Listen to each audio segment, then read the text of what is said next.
Hey everybody, it's the Pearson Cusack Real Estate Group. I'm Sean C. I'm Jamie P. And we are here to bring you the month in 5 for June 2022.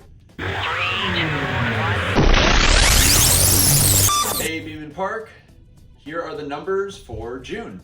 There were 2 new listings for the month of June. First property was located at 12535 Kling Street. This property was listed at $1,695,000. This is a 3-bed, 4-bath home, 2,177 square foot house sitting on a pretty large lot, 11,158 square feet. There's a pool, there's a detached office out back. This is a mid-century home, had a great primary suite, full walk-in closet, great bath, really a nice house.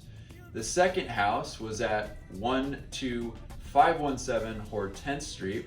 This house has been rented the last couple of years and is now being offered for sale for $5.5 million. This is a contemporary 2-story compound, 5,050 square feet, 5-bed, 6-bath home on a 10,242 square foot lot. This is exactly why people are so interested in the Beeman Park area, are those lot sizes. The average price per square foot for these listings was $908, and they have an average days on market of 15 days. There was one pending sale, and this was located at 12734 Sarah Street. This is a 2-bed, 2-bath, 1,389 square foot house on a 7,082 square foot lot.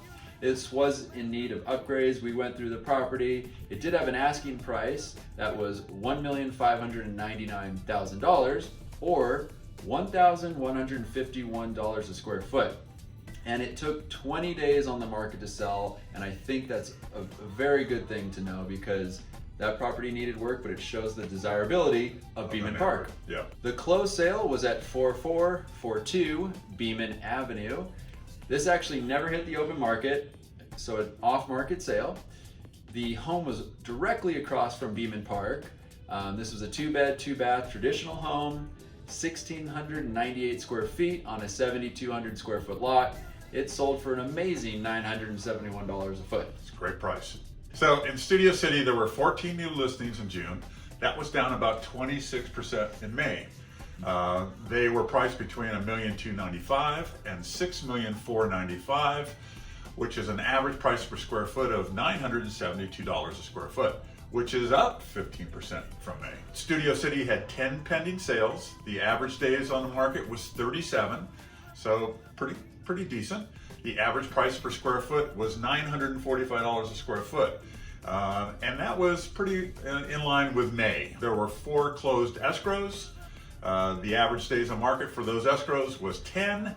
The average price per square foot was $981 a square foot, and that was down just a fraction from the month before. Well, we finally had our shredding event on the 25th, and I promise this is the last time we'll talk about shred it for at least the next 8 months. At least. At least. Okay. So, Sean, what was your impressions? I think this was the best shredded event that we've had in the last 4 that we've done at Beeman Park. We had over 50 neighbors this time. That's over 16 drop-offs an hour, and we collected almost 1,000 pounds of papers. That's great. I'd like to give a special shout out to Eli. He was our 6-year-old mascot that became so enthralled with the process that he spent the whole day with his mom there, and he was really helpful. And also to LA Parks and Recreation, who are always so kind and allow us to set up at the park. And not last and not least is our team, Barbara Morton, Nora Fasano, Janine Sable, who worked so hard to make this event such a great success. Our deepest gratitudes. Thank you. Thank you so much. All right, so our June's featured business is actually the Studio City Farmers Market. And I'm gonna let Jamie talk about it because it's got some cool history. Well, I know most of you know about this. It's not a new business in our neighborhood, but it is long established. Was first farmers market was back in 1998. It's held on Sundays from 8 a.m. to 1 p.m., rain or shine.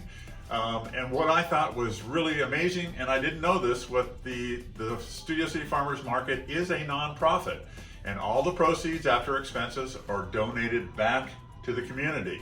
So it's really a win-win for everybody. That's right? great. There are some vendors that I really like there that I see every week. Fisherman's Catch. I get my halibut and fresh fish there, completely pickled because we are into pickles, right? Stay tuned. Suncoast Farms for their artichokes, asparagus, and Brussels sprouts. Gutierrez Farms I love for their vegetables, and then who wouldn't love LA Fungus, right? When there's a fungus among us and when you need mushrooms, go there. I'm going to end this with, I think, something that was talked about when they opened, but now it's even more relevant, and that is if every family in the U.S. bought locally, ate a meal once a week composed of locally raised meat and produce, the country's oil consumption would be reduced 11 million barrels of oil a week. Wow. A week. And not to mention the health benefits from eating our fruits and veggies. So grab your favorite bag, and Sean and I will see you down there on Sunday.